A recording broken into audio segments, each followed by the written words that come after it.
Manever I say ma PENDREAM TV. PENDREAM TV there, osia dem yopo. Address the numerous challenges with youth unemployment.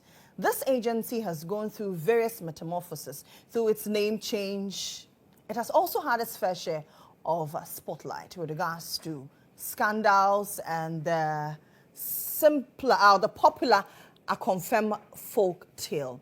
But in 2025, this agency has a new sheriff.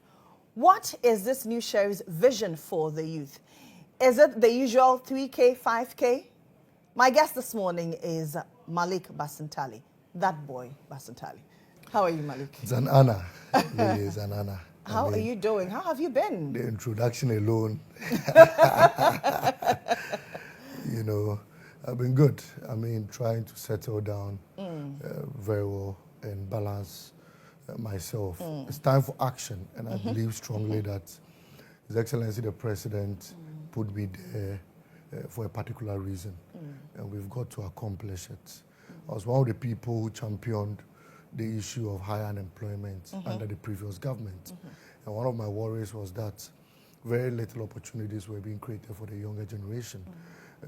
That posed a very huge security threat on all of us. And so anytime I saw the police report, you could simply just oppose it to the rate of unemployment in this country because security is on the low. I mean, security threats are on the high, and unemployment is on the rise. Obviously, it will tally because the devil will usually find work for the idling man.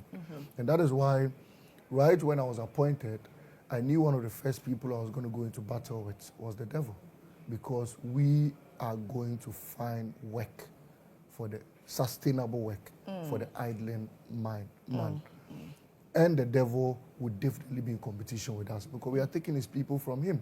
And so, in the past few weeks, we've been very particular and very, very deliberate about the sort of jobs we want to find for our people. We have realized the fact that we cannot fully depend on public sector jobs because obviously public sector may not be sufficient to accommodate all the younger generation coming up. So we must delve into the private sector. Very important, and amazingly, the president is poised towards implementing the 24-hour economy. That means that we're going to have enough room, both in the public sector and in the private sector, to recruit a lot of younger people. And we look forward to taking advantage of that system. I have repeatedly said that, look, we've from 1957 till date, or if you want before 1957, we've operated at an 8-hour corridor. What happens to the 12 hours? We go back home and we sleep. Yet, we still underproduce. We still import in huge quantities. Just last month, I was told that, absolutely, I was told that the importation of even mango into this country was more than a 5 billion or so. I stand to be corrected. And it's surprising. Onion to about 2 billion, pepper about 1.5 billion, including wele into this country. As for commodities we manufacture, that one even zero, because we manufacture very little in this country. Look, since I was born, Don Simon has always been on the rise. Don Simon. In fact, currently, there is no bar or no shop you enter and not find Don Simon. Yet we don't produce Don Simon locally. It's imported from Spain. And it's infiltrated our economy, not only the Ghanaian economy, but all other African countries. Yet, we also produce calipo locally. Why can't we produce calipo in huge quantities to the extent that we'll be able to export? It's simply because we've not had enough labor for that particular workforce. And we think that leveraging a 24-hour economy will create jobs, sustainable jobs, will boost local productivity, and also, enhance our export-led corridor. And that's what we situate ourselves in. In the last few days, I've personally, through the direction of the visionary President, His Excellency John Dramani Mahama, solicited some slots from the private sector. I can confidently say that adding on to what we met, we currently have about 3,250 available jobs in the private sector. This afternoon at 2 p.m., I'll be signing an MOU with G4S Security Services to recruit close to 6,000 young people through facilitation. 2 days ago, I was at TVET to support Guinness Ghana in launching the Guinness skill training phase 2 that recruited about 200 people, training them in hospitality services. These are all jobs we could take advantage of. And as I speak today, by the end of the week, we soliciting some other private sector jobs that will add about 500 people onto our job vacancy corridor. And so we are currently leveraging the private sector. And we're doing so because the budget hadn't been read and allocations hadn't been made. Now the budget has been read and allocations has been made. It means that we're going to tap into our models like the youth in afforestation, the youth in community service, community police system, the youth in prisons, the youth in immigration. And this time we're taking a step further because we want to meet up with the various security agencies. So anytime recruitments are going to be made, at least 30% will be taken, will be absorbed from our community police system, community immigration system, the prisons assistance, and all of that. Adding on to it, we are creating 2 apps. One, where the employer goes on to search for an employee. And 2, when the employee goes on to search for an employer. So it's going to be a 2-way app. So we're going to offload our skill training. Currently, we have close to 10,000 people undergoing 10 skills: welding, hairdressing, tailoring, makeup. You ladies call it, I think they call it beauticians, right? Yes, Yeah, beauty I call them makeup artists, beautician, absolutely. And all these skill training. Once they are done, we'll offload them onto the app where you would go on to look for an employee. And what we want to do is to bridge the gap where a customer is in search of a particular skill and does not know how to go about it. You know, not to cut you, you know, many times people say we're training people in these skills. Afterwards, then what? Then what? So that's what we want to do now. We want to bridge that gap. Because you train someone in hairdressing, the person finishes.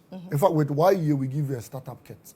But our evaluation report tells us that very little of them go back to practice the skill they actually learned, because they may get into other ventures and all of that. And sometimes due to lack of demand. But you know, out there in the external world, we have high demand for a lot of the skill we underutilize in this country. Okay. In fact, I had a deal we still studying in Berlin, and I was told that, in Serbia, I was told that in Serbia, you would have to book a tiler for about 3 months ahead of time before you could get a tiler. You have to book a mason 4 months ahead of time before you could get a mason. Yet we have enough masons we've trained here. We have enough tilers. So why don't we leverage our migration window, legal migration window? And so we set up a department called the Work Abroad at YE.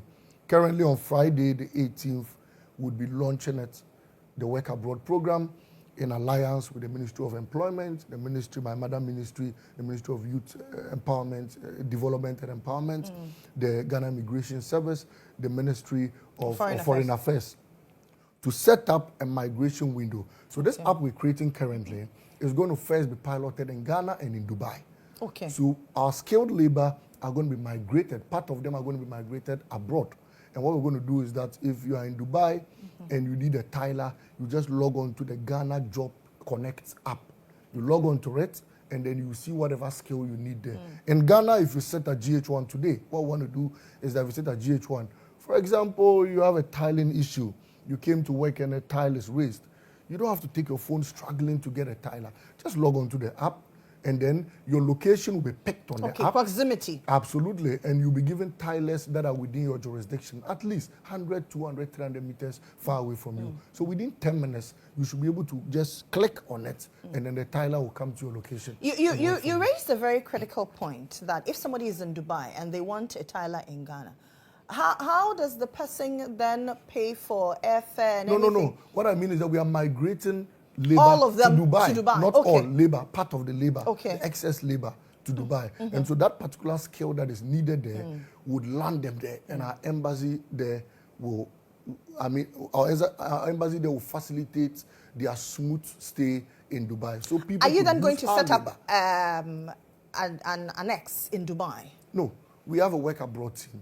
that's going to work with the foreign affairs and work with the embassies there. We have embassies there that already work for Ghanaians out there. We have a consulate in Dubai. We have an embassy in Abu Dhabi. And so once we land our labor there, they are going to facilitate the connectivity between our labor and the Dubai authorities. So we'll sync our people into their system, and anyone around there who needs a particular skill would easily get it on our app. Then we expand it to other countries. Like I spoke of Serbia, I spoke of Germany, and all other countries that will need our skill. In the future, we should operate in more than 10 countries. We're looking forward to implementing that ASAP. I told you on Friday, the work abroad corridor is going to be launched. These things I'm mentioning are for the informal sector. Then we come to the formal sector. One of the things we've realized is that a lot of graduates finish school, they undertake national service, and companies are still afraid to recruit a lot of these people. All they tell you is that, look, go and get an experience. But the question is that which company is going to risk employing you first before another company that says get the experience will gradually take you later in the future after you've worked with a company for about 10 years. And so it's become a challenge. And as young people, I think that's worrying. Look, young people go out there with CVs. The businessman will take your CV and all he's looking for is work experience. If he doesn't see any work experience, he says, look, you don't have a work experience. I need somebody with at least 10 years. Where did that person with 10 years, where did he get it? There was a point he had no work experience, and a company hired him. So why is it that we are challenged with employing people who just came out of school and undertook their national service? I think that the challenge had to do with the assurance the person could do that particular work. And so at YEA, we are setting up a corridor where we create what we call the employment card. Before you attain the employment card, we will take the risk of absorbing you as a graduate who's undertaking national service. We'll absorb you into one of our models, would give you that skill, and would issue that employment card. That employment card will certify to any employer that this person does not have 10 years experience, but the employment card that has been issued to him means that the person can serve as an accountant, the person can serve as a treasury head, the person could serve as an estate officer, because we have given the person that additional soft skill. We have trained the person, we have tested the person, and the person could be absorbed without 10 years experience. If you travel abroad, for example, in the UAE, they have what we call the Emirates card. Once you get that Emirates card, nobody looks out for employment. They believe that you are certified and you could work in any institution. I mean, any skill you went to learn. And that's similar we want to implement in this country, because we want to issue people with that employment card. That will bridge the gap of the 10 years working experience so companies could feel free to recruit people. Another support we want to give to the 24-hour economy is that, and we are still in talks, the time of use tariff will be implemented. Security will be provided to companies, and also a reduction in taxes will be provided to companies. However, the man who runs a company will need additional staff in order to quickly start the 24-hour economy before the benefits of the time of use tariffs kicks in, before the reduction in taxes kick in, then he's able to pay his people. So we have what we're going to attach to our model called the industrial attachments. We're going to recruit people and then attach them to all these companies. So we train them in the soft skill. So if Malcolm wants to go 24-hour economy, you could apply to us.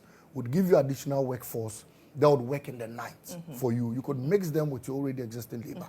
Would absorb the cost of the financing, and then we'll take care of them. They would get daily stipends. Is it something you're starting immediately, or is it a gradual thing? Because we all know that in Ghana, after 6 p.m., everybody goes to sleep. Absolutely. After 8 p.m., Malcolm closes. Absolutely. And who would want to come out in the night to risk security issues and go shopping? The issue with security has already been catered for. And in fact, we would add additional security through the police assistance services with the CPA model. The issue that's got to do with time of use tariff has also been tackled already in our budget. The issue that's got to do with reduction in taxes has already been tackled in our budget. All these levies that have already been absorbed clearly shows that this government is poised for action. The last one is the additional staff, like I spoke about, and we've infused it in our budget under industrial attachments. And once we do that, immediately we would support companies that are willing to go a 24-hour economy with additional staff, we will give them incentives at the beginning stages, and after some time, when the benefits of all these external remedies come in, you would take care of your own stuff, because by which time you would have declared a lot of profits and you would see the benefits and the need of a 24-hour system, and then immediately... You seem to have a very broad vision, right? What's the target for tackling youth unemployment? In the first year, we're looking at close to 200,000 people from 1 year alone. In the first year, we're looking at solving the issue of unemployment, creating jobs for about 200,000 people from the Youth Employment Agency alone. I'm not speaking about other agencies. I'm not speaking about the GRA.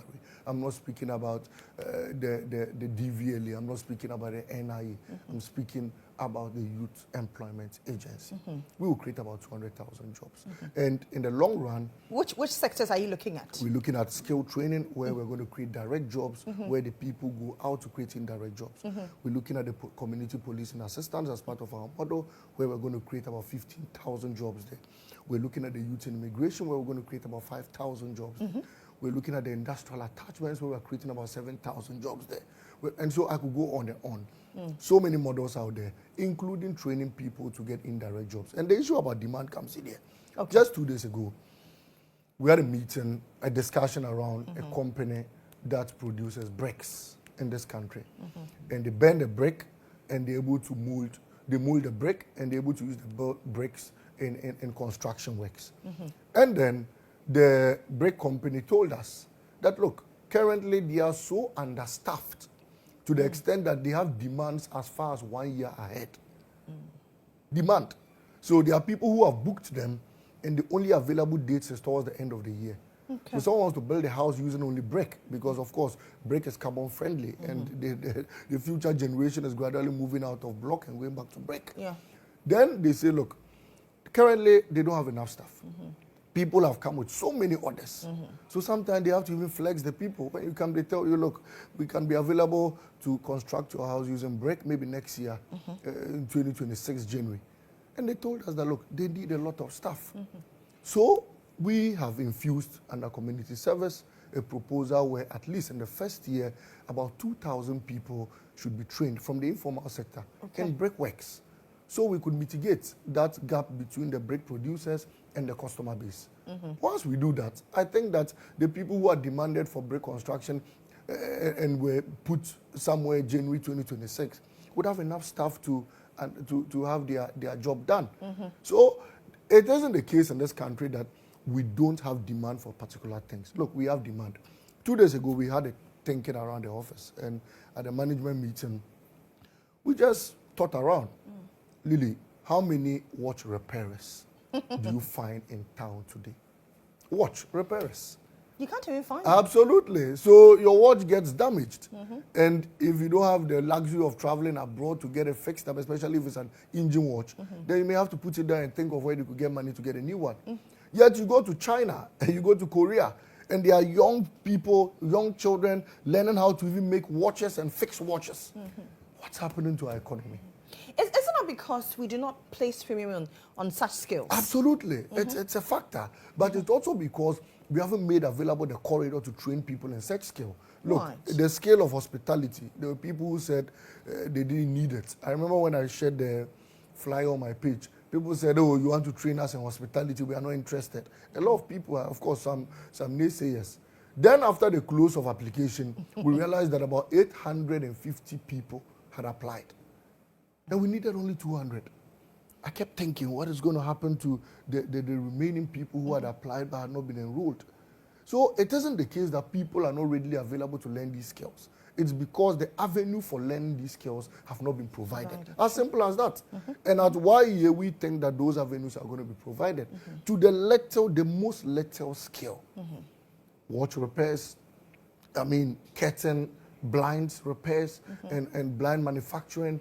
These are very little skill that, Lily, I think that we're gradually looking away of. And in the near future, we're going to struggle. Look, shoemakers. Those days in the morning, you find people moving by your window.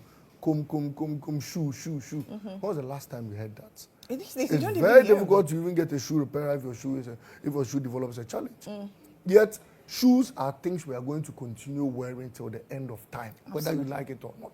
Until the last man dies, he will die in a shoe. So we must expand the scale in that corridor. And there are people that, look, there are grades of employment. And that is why I respect anyone doing any kind of trade, because it's a value chain. Absolutely. And if you don't respect anyone doing any kind of skill, you'll be found wanting one day. If your shoe gets damaged and you're a bank manager and you don't find someone who repairs shoes, you'll be found wanting. So you need that person and you must respect that person. And the human being is created in such a way that everyone appreciates what particular skill he's meant to do. They all appreciate it. So don't think that if you write a post where you need people to train them in shoemaking, you won't get people to apply. It's not true. There are people out there who want to learn it. And once you put a post out, people will come and learn it. Ignore the naysayers. Ignore those who say, look, they are not interested in this. I remember the Nkukon Kete policy, Lily, when it was first brought out. Then people went to town, criticizing and insulting it. But you know what happened? We won in all the Bono areas in this election. The reason is that the Bono region is particularly known for poultry production. And Nkukon Kete was a major policy to them. But the MPP never thought about that. They even sang songs, NDC, Nkukon Kete, and I mean, you are teasing someone's, what someone depends on for livelihood, someone's daily bread, and you are teasing it, and you think it's supposed to go out there as a mockery. And you go out there and you are laughing. Nkukon Kete, and John Mahama, but yes, yeah, then Nkukon Kete, but we won in the Bono areas because the Bono people needed salvation to their poultry production. When I was growing up, at a point in time, I mean, not when I was growing up, when I was growing in somewhere in 2014, 2015, 2016, a crate of eggs went for 12 Ghana cedis, 10 Ghana cedis. Today, a crate of eggs goes for 70 cedi. They handed over to us at 70 cedi. Then somebody talks of a policy that will salvage the situation, and you go out there saying, Nkukon Kete. Yet, you don't have any policy that will reduce the prices of eggs in the market. Akoko, those days, how we call it akuko funu. When you go to the market to buy akuko funu, those days used to go for 15 cedis, 20 cedis. Today, I'm told it goes for about 250 cedis, 300 cedis. One broiler. And it's not worrying to you. All the party, the previous government was thinking about was to go out there teasing on Nkukon Kete. Yes, we said we would implement Nkukon Kete. The people of the Bono region appreciated it. I only gave this example to let you understand that everyone has what is meant for the person. Exactly. Don't feel shy advertising any job opportunity. There's one man out there whose life depends on that job vacancy. And once you advertise it, he will go for it and he will utilize it. Ignore the one who doesn't need it. He doesn't understand it, and that's why he doesn't need it. The one who understands it actually needs it. And so, Lily, those are the few things we've been doing at YA so far. In the coming days, by next month, we'll be commissioning and graduating close to 10,000 skilled training people. I already told you. And once we are done, we'll that was done within a month? No, the skill, it was in phases. Okay. And so we're doing it in different phases. And then there was a continuation of that particular skill. Okay. And so that is what you inherited, is that it? Yes, part of it. And so we'd add on to it when we'd graduate them, and then we'll add on to it in the coming days. And once we graduate them, we'd absorb them onto this app, because we have created an exit plan for them. Like you rightly asked, we train them, and after that, one next. This time, the issue of one next is going to be solved, and we're going to create employment, sustainable employment for all these people who are going to graduate. So you're still listening to, you're still watching JH1 TV, Hard Talk, and my guest is still Malik Basintale. Now, one of the very things that the NPP has talked about is letting go of hands in various agencies. Is that something he's also done? And what is the state of the YA that he met? Well, YA, I will admit, done a lot in the past. I must commend previous CEOs from 2006, when it was the National Youth Employment Agency, to when it was JIDA. I mean, a little issues around JIDA, but it was restructured. And if you remember, YA, the LI, and the regulations were all brought forth under the NDC in 2016. So we had Act 887 and then the LI 2231. And I mean, it's from there, it's progressed steadily, because the framework to managing the entire institution was developed. And we are where we are today. when I came into office, there was this issue of mechanization. Okay. And the chief of staff actually issued a letter asking that all mechanized staff within the last minutes of the previous government cannot be absorbed. And I agree entirely with him, Lily. The reason is that you've been in power for 8 years. And I think that some of those MPP people, I mean, no, let me not say MPP people, some of the youths who were even mechanized during the last stages must be angry with the previous government. Because you've been in power for 8 years. Procurement takes time. For 8 years. The president's daughter, Jan Kroma, had a job within 1 year. Were there no procurement issues? Asafo Mafu's 2 children had employment within 1 year. Were there no procurement delays? Dr. Bawumia's father-in-law had a job within 1 year. Were there no procurement issues? And so why is it that when it has to do with family and friends of the previous government, they had jobs quickly. Wow. When it had to do with the ordinary Ghanaian, it had to take 8 years. And so that is neither here nor there. But I'm saying that you wait for 8 years, and then in the last month, you quickly absorb people onto an agency. And you expect that the one who is coming without budgetary allocation for all these people will come and simply start paying them. Well, there was budget allocation for 2024.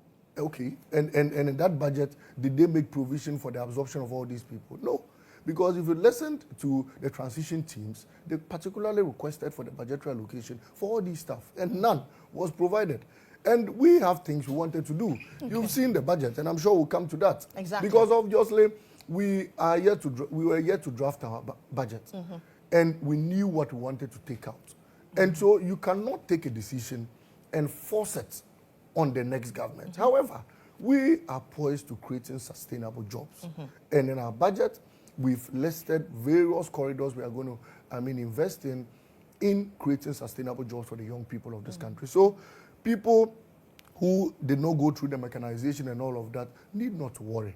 In the coming days, provisions will be made for them, and all those people will get sustainable jobs in this country. Did you have to let go certain people at YA?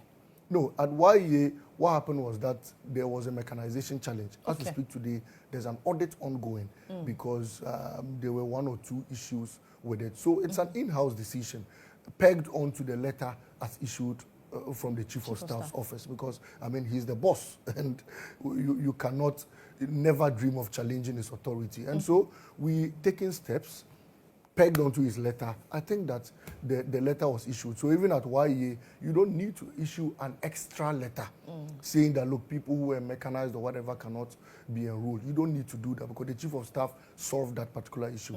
He issued a fiat and he's bigger than all of us. Once he does that, it cuts across all agencies. So if you are affected by the Chief of Staff's letter, I'm saying that the Chief of Staff has better plans for all of us. And in the coming days, the youth of this country will smile and smile brighter.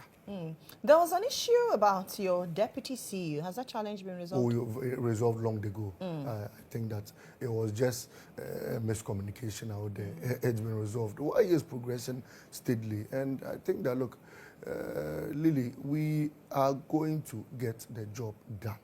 Trust me, we're going to get a job done. All we have to do... Are you going to get it done with the 3K men and 5K women? Yes, the 3K men and 5K women, like I said, was a term and a language that was used during the election. Right after the election, the 3K men and 5K women still exist because they are Ghanaians. And once they are Ghanaians, they've got to be sorted. And so the 3K, 5K, you could be a member of the 3K women. I don't know because we haven't really had an album for registering anyone. Yesterday, I was in Parliament and a worker at Parliament, one of the directors told me, Mr. Basintale, I'm part of the 3K women. I said, wow, I'm proud to meet you. And so we keep meeting many of them out there. And of course, all of them being part of this country. Look, the 5K men, yesterday were jubilating.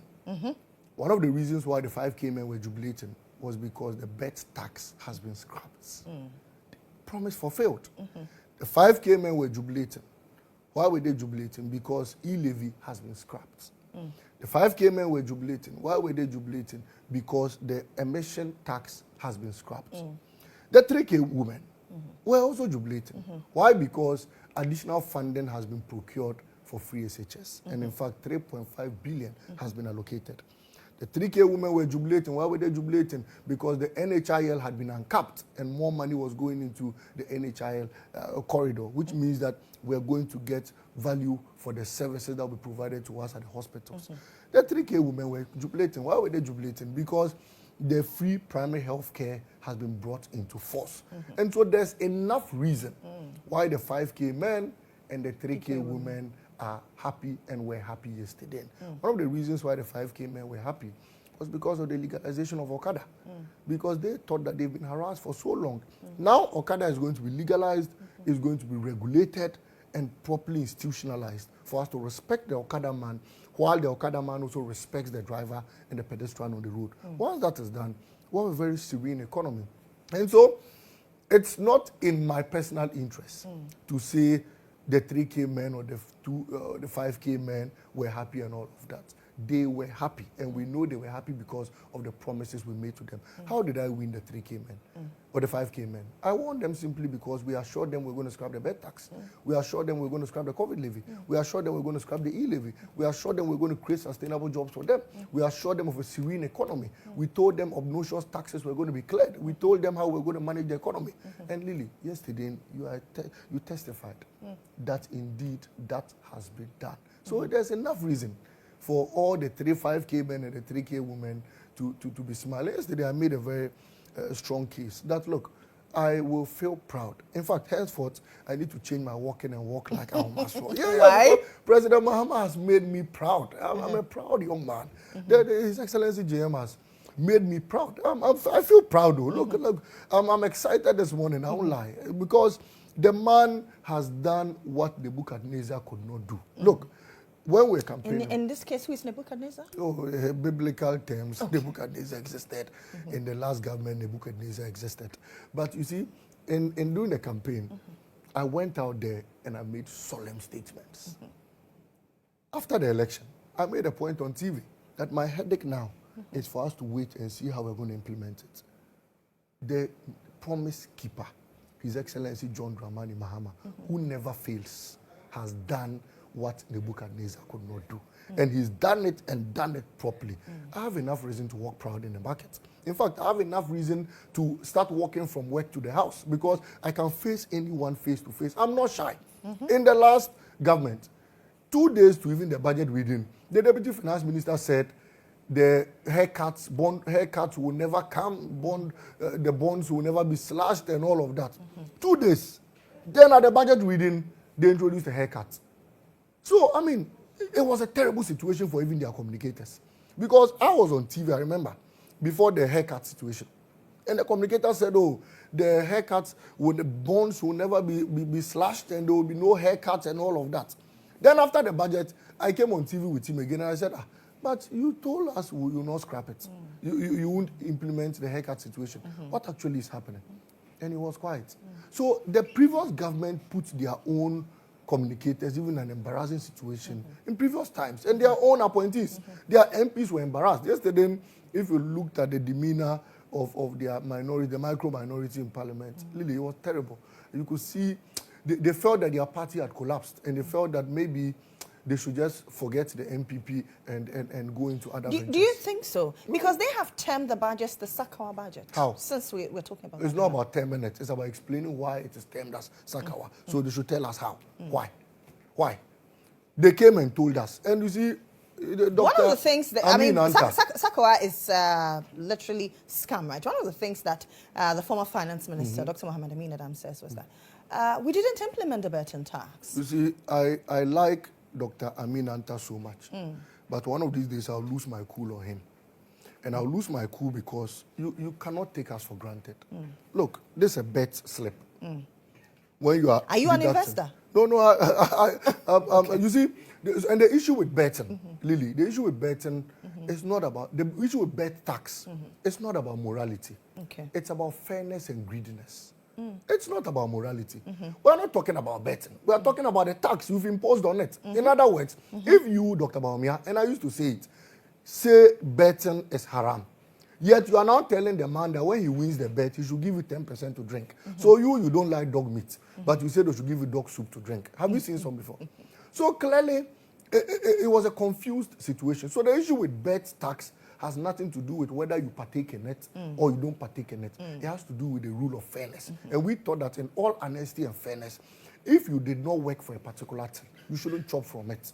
Monkey cannot work for baboon to chop. The young man cannot use his money to go and bet. And after he wins the bet, you say, give me 10% out of it. That statement you made generated some controversy on social media a while back. Yes. When some members of the NDC allegedly were peeved that they did not get appointments. Of monkey they work, babu they chop. Yeah. Oh, I don't think that members of the NDC were peeved they didn't get appointments. I think that we've reduced the number of ministers we previous governments appointed. And size of government. And we're coming to that. And I'm going to explain why the current government has done what Nebuchadnezzar could not do. In past times, I never believed that a government could run a country with 60 ministers. I never believed it. Even me, Malik Basintale. I never. You were going about campaigning and you didn't believe in that? But I was skeptical. Okay. I must be honest. In all fairness, this is a sincere conversation. I was wondering, and anytime I met His Excellency the President, I said, sir, can you run the country with 60 ministers? He said, I can do more than that. I said, wow, okay. Who would say? And for me, one of the inspirations I had was that I know the man, John Dramani Mahama, and I know who he is, and I know how he keeps his word.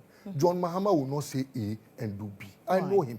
So once I ask him something and he says, Malik, the Basintale boy, say this. I go out there and I say it. And I kept thinking, but look, we have drafted our budget. We have implemented policies with 56 ministers. Not 60, 56. Currently we have 56. Yeah. So it means that what he said, that we can do more than that, has been achieved. He still has a luxury of appointing 4 ministers. Yet, a particular government, the previous government, Sisi Fianeme, were running this country with 120 ministers. And yet they were flying private jets at £14,000 an hour. Yet they implemented the bed tax. Yet they implemented COVID levy. Yet they implemented emission tax. Yet they implemented e-tax. They capped the GET fund. They capped the NHIL. In fact, even communication service tax was capped. Yet you are running this country with 120 ministers. So what were the ministers doing? One of these days, I would love to meet the former president, Mr. Akufo-Addo, and ask him what his ministers were doing. Because 57 ministers with a nation builder, John Dramani Mahama. 56. 56, sorry. With a nation builder like John Dramani Mahama, have done what 120 ministers with Akufo-Addo could not do. How? It doesn't tally. Like, they must explain to us. So, this budget mustn't just end here. We need to set up... Beyond we need to set up a commission of inquiry. Okay. To ask Mr. Akufo-Addo what his 120 ministers, together with him, he himself, and his economic whisket, Dr. Baumia, were doing for the past 8 years. We need to ask them. They need to explain to us. And if I were an MPP communicator this morning, I would have looked at in the faces of Dr. Baumia and Nanado and told them the truth. That, look, says, you have disappointed us. You failed the country. And never again should you or Baumia or any of you come near any form of authority in this country. Because you were a disaster, clearly. Because, 56, together with President Mahama, have done what 120 with Nanado and Baumia could not do. How? How? So what were you doing in this country? 56 ministers. You see, will the taking away of all these taxes not hurt our economy, especially an economy that is currently under the IMF? For an economy, and you see, that's also a point I was coming to. We were told in the past that as a result of the IMF program, we couldn't clear COVID levy. We couldn't clear bed tax. They were lies, so. They were pure lies. We have proven it. Are we not under IMF? Yeah. Have we not cleared bed tax? Yeah. Have we not cleared COVID levy? So what were they telling us? Pure lies. COVID levy is to be It's abolished. to be abolished. Of course, once it's appeared in the budget, it will be done. So clearly, the MPP were simply deceiving us. And you know what they did? Because they knew the lies they were telling, they refused to give us the IMF document. Till date, nobody has a comprehensive agreement document of Ghana and the IMF. Till date. All they did were to give us samples, pages they wanted to give us. And if you remember, the minority kept asking for it because they knew they were lying. These were monies Bawumia and Nanado simply wanted to collect and chop. And what saddens my heart, I was talking about the Amin Anta situation. This is a bet slip. Somebody won 2,300. Bawumia quickly went in there and took 260. If you can show it to my camera so yes. the camera can quickly capture it. Yeah, if this is the camera, yeah. This is it. This is it. Okay. So the person won, good. The person won his bet of 2,300. You see the withholding tax there. The deduction of 216 CD, 70 pesos was deducted for no job done. Bawumia, you didn't contribute in the staking of the bet. You didn't use your money. If the one who staked the bet had lost the bet, his money would have gone free. Your money wasn't part of it. Now the person has won, and you want monkey to work and babu to chop, for you to just go and take free money.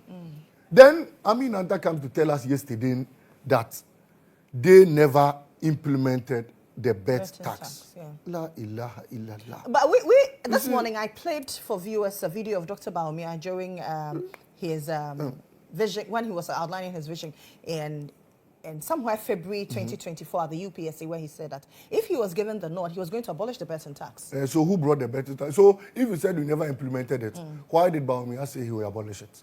That's the first question. Number two, you brought bet tax and you tell us vote for me so that I'll come and remove it again. What kind of thinking is that? I mean, Ghanaians are discerning. Then this is the GRA report. This is 6 October 2023. GRA generates 15 million from betting tax. Target 60 million by end of football season. In fact, within 2 years, they generated 80 million from the bet tax. And you come and tell us it was never implemented. You see, this matter, I don't need to call the MPP liars. The youth out there of whom the deductions affected will call them liars. And yesterday, if you observe social media, young people were so angry. Wait, how can you tell me that after all the deductions we've made, you tell me you never implemented, you never deducted? So where were the monies going to? So I think that, look, in as much as you are a minority, you should also remain responsible. And please, as a minority, you must respect Ghanaians. Look, you disrespected Ghanaians while in power. You disrespected Ghanaians even during the campaign season. When Ghanaians were unemployed and wanted jobs, any time Bawumia and Nanado appeared before them, the first thing is to tell the DJ to play Sisi Fia Anime. Then Bawumia will go and say, Odome de can These were the things you were doing to Ghanaians. Ghanaians got angry, they voted against you. Now in opposition, you still want to annoy us. Look, you cannot, they shouldn't pour sand in our garden, because sometimes when you over-annoy the youth in opposition, they turn their anger towards the government. We have done enough for them, and the youth of this country is proud of what we did in our manifesto, in our budget, sorry. Now, one of the things I would want to add on is the fact that the 120-day social contracts have been duly fulfilled. And we are not even up to 120 days. Absolutely. Impressively.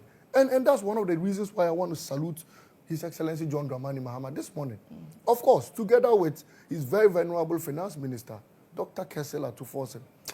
Atuforsen is a gem. And sometimes I ask myself, if MPP had wrongly jailed Atuforsen, if they had wrongly jailed him, but for the fact that God intervened and they were exposed, if they had jailed him, so who would have managed our economy? Because you don't have the men? Look, what Ato has done is beyond measure. And I'm certain in my heart. Are you then saying that his predecessor, Seth Tekpe, did not perform? Oh, but if Seth Tekpe did not perform, in 2017, MPP wouldn't have gotten the very good dividends they got. And Seth Tekpe was there with Ato Forsen. Exactly. So the two of them... Ato deputized. Well, absolutely, they were fantastic. And that is why in 2017, we left a stabilized economy to the previous government. And now Ato has taken over and done much more. Every older person aspires or wants a younger generation to come and do more than he had done. Absolutely. And yesterday, Seth Tekpe was in Parliament, feeling very proud because he was looking at his boy Ato and he was like, "I'm proud of you, man." And His Excellency the President was proud, I know, of Dr. Kessel Atuforsen, because I mean they've sat through together with his team and they've drafted a document that relieves all of us of pain and imposes hope on us. And I think that anyone who listened to the budget yesterday was highly inspired by the words of Dr. Atuforsen. And so what I'm saying is that, look, I never believed that a government a budget could be so sweet and smooth like this particular budget. I never believed. Yesterday, everything that was said in the budget was spot on and met the requirement of every corridor in this country. All funds uncapped were done. In the 120-day social contract, we had stated that free tertiary education for year ones. It was captured in the budget. In fact, an allocation has been done to it. We stated that it was going to be free tertiary for disabled. It's been captured in the budget. An allocation has been done for it. National apprenticeship, I think about 100 million has been allocated to it. The National Coders Program, about 100 million has been allocated to it. And so our 120 the apprenticeship is 300 million. 300 million. The Jumaura 100 million, apprenticeship 300 million, Coders 100 million. And they've all been allocated to these funds. They were part of our 120-day social contract. The president has stated earlier that he was going to appoint his cabinet within the first 14 days. It was done. And so everything His Excellency John Dramani Mahama said have been achieved within 120 days. How different is the apprenticeship and the Jumaura program? The apprenticeship program seeks to get staff, skilled people who want to work under their bosses or madams. And so I'm just breaking it down to the understanding of everyone. So if you're an apprentice or if you're someone who wants to learn a particular trade, you'll be attached to a particular madam or boss. And then the madam will be given support and you as an apprentice will be given support so that you learn under the feet of that particular madam. And then you'll be graduated and then you go into your skill training. The Jumaura seeks to create huge skill. And that's where we're going to implement what we call the Moniyo Fund. So in the Jumaura, jobs are going to be created for the younger generation through diverse skilled training again. But this time, not attached to a madam like it was done here. Other specified jobs are going to be newly created and all the youths are going to go out there and then benefit from all these jobs. And so these are major policies, big shots that we are going to tap into. The Coders program is going to train young people to the tune of about 1 million young people in coding, website developing, software configurations, and all of this. This particular skill do not only have local demand, but even international demand. I know of people who live in Ghana and develop websites for countries abroad, and they get huge sums of money. Are we not going to encourage brain drain? I mean, why brain drain? Because, I mean, whether we like it or not, anytime we are building big, how do you call it, big projects in this country, we go to bring Chinese, we go to bring Indians to come and construct them. So why is it that other countries that also need our skilled labor cannot come for our people? Is there a brain drain in legally bringing skilled labor from out there into our country? Brain drain occurs when you lack the skill and yet the skill is being migrated, most often illegally, into other jurisdictions. Currently in the medical sector, we lack, there's one nurse to about 40,000 patients in the nursing sector. Yet you have a lot of nurses still leaving the country. And we are producing a lot more nurses. This morning, Sanaba mentioned that. We have about 30,000 of them. And a lot of them leave the country illegally to go and work for greener pastures. All because their terms of their conditions of service and all of that does not befit their status in this country. And so we think that we need to also tap into the international world using our skilled labor. Because if we have an excess of labor here, we obviously have to tap into the international world. I want to wake up one day and see that there's a contract in Serbia where Ghanaian contractors are going there to work. Look, Mr. Ibrahim Mahama currently runs a mining firm in Liberia. That's impressive for this country. I know of a man, yesterday I met a man who uses coconut shells to produce charcoal. He uses rice husks to produce charcoal. He uses palm kernel, palm fruit, to produce charcoal. And he told me, he mentioned a number of countries that had contracted him to come and train their people there. So I asked him a question. How many have we trained from Ghana? He said he's not gotten the needed support from the government. Yet, governments of other countries contract him to come and train their people.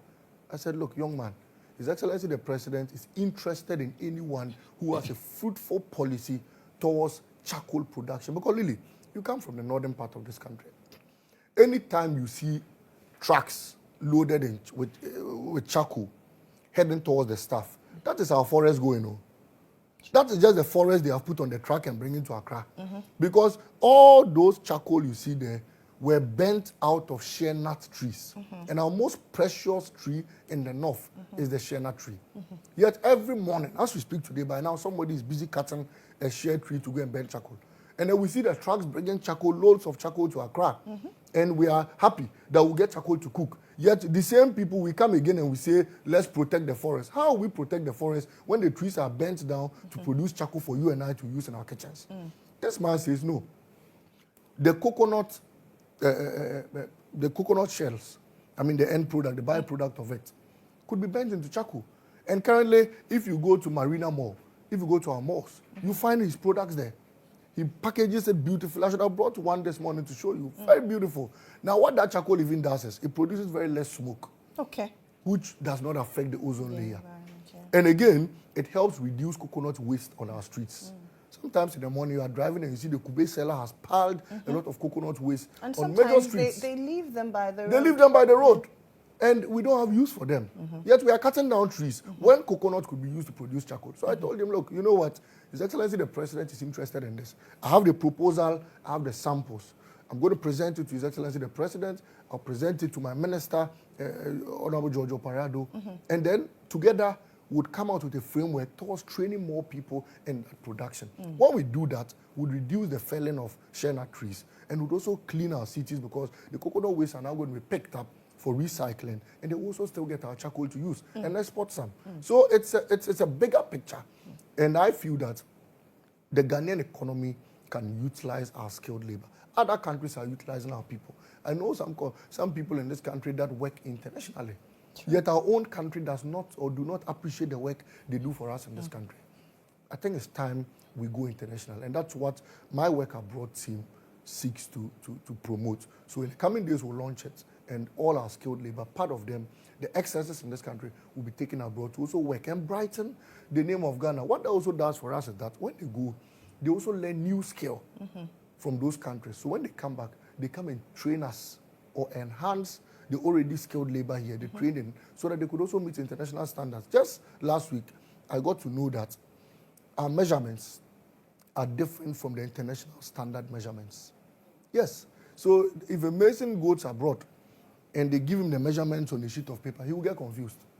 The reason is that they are used to our 2 meters, 5 meters.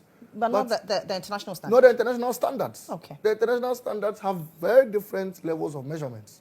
And I was just told that we need to train our people to meet the international standards so we could do international constructions. That is why people want to build their houses these days and they go and bring Indians. Rather bring them, Nowadays, they even go to Cote d'Ivoire or Togo to bring masons. It's not that we don't have masons here, but the measurements they will use may get the diameters and all of that, the angles accurate, more than even our people locally. And so we need to enhance their training. Once we do that, we'll tap into the international markets. There are about 19 allocations in this particular budget. Right. The Member of Parliament for Fuasia UAB, Kujo Nkrumah, says all these allocations are just audio money. The challenge is raising money. I don't understand it when he says the audio money. You see, they are still confused with the sort of audio budgets they gave us in the past. Right. So they think that anybody will be like them because they will say one thing and do another. If he understands the concepts of budget, once there's an allocation for it, it means that there's a fund already appropriated to that particular allocation. And we have said that 13.85 billion is going to be allocated to the Big Push program. It means that the finance minister has already made provision for that particular allocation. And the finance minister has demonstrated beyond reasonable doubt how he's going to meet that. They spoke about a tax refund policy that was reduced. That alone is going to generate over 2 billion. The reduction in the number of ministers from 120 to 60 creates a lot of space to accumulate over 100 million annually to fund some of these projects. And for example, the Ejumaura, 100 million is going to be allocated. The reduction in the ministers alone can cater for that. Because we are no longer going to be paying these ministers these allowances. What is the money going to be sitting there doing? So we must use it to create jobs for the Ghanaian youth. President John Mahama says, I won't fly private jets unnecessarily like this previous Nanado was doing. So the money that was saved from it will be used in other ventures. And so there's enough funds that's going to be derived from a lot of corridors in this country. And the finance minister has demonstrated beyond reasonable doubt. And we think that once those funds are derived and they are not used, unnecessarily. For example, under Nanado, so many presidential staffers, so many, more than 3,000. Office of Government Machinery, and we are allocating billions to them. You have evidence to back that? Absolutely, because the Office of Government Machinery is not hidden. You need to present the number to Parliament before they approve a budget to you. So it's in our budget statements. So it's not something that was hidden. It was something that was clearly stated. And every year they increased it. Look, at the presidency alone those days, we had more than 10 directors of communication. This of communication, that of communication, very unnecessary. Currently, under this government, we are doing less than 100. Currently, less than 100 at the presidency. And yet, we've been able to clear all these taxes. And that is why I'm saying that a commission of inquiry needs to be set up. Bring Mr. Akufo-Addo and Bawumia before it to explain to us why they mismanage the economy, even with the huge number of staff they had running their government. Currently, the CEOs and deputies that were being done have still been done. Ministers reduced, staff reduced, expenditure reduced. Okay. And we're running the government smoothly. Is Awal Mohammed still at YA? Awal Mohammed is no longer with YA. Okay. Yes, but he's a public service worker. So definitely the public service will absorb him. No, he's a public service worker. So the public service has absorbed him already. Okay. That means that you cannot sack him. Cannot touch him. So and the reasoning is that once the public service worker, the public service, anytime you think that the person cannot work here, the public service will simply put him at the proper jurisdiction to work. Okay. And that matter will be resolved. Okay. Will you hold a job fair? Yes, of course. Okay. We will. We would hold a job fair because, we need to also tap into the expertise of many people, and people need to share ideas. I'm always in for dialogue and at avenues where you could tap into the thinking and opinions of other people. I'm all for it. And in fact, the assumption of office, I've met many people and I'll continue to meet people. Once you come with your opinions, I listen to you. You have very good plans, very beautiful plans. I tell you, put it in a proposal form, bring it, and then we look into it. And then once we do that, we certify the entire system, and then it's done. Yes. Thank you very much for visiting our studio once again. It's been a while we saw you. I'm grateful, Lily, and I'll be coming more often. Like I said... This has always been your home. Absolutely. His Excellency the President has made me a proud man. He's made me feel proud and confident. And I'm better than who I used to be because I feel that John Mahama is a promise keeper. He's one man. And I've stated that I am the Basintale boy named by the President. In my next world, I will still want to campaign for John Mahama. And in the world after that world, I will still want to campaign for John Mahama. And if there's no world again, I would campaign for him in heaven to get a very good position. Malik Basintale is the CEO of the Youth Employment Agency. That's it for Hard Talk. I'm not PENDREAM TV. Now, so far so good. Say open online portal in Ghana. Nipa share, nipa follow, nipa comment here. To my best of knowledge, without any biases, PENDREAM TV.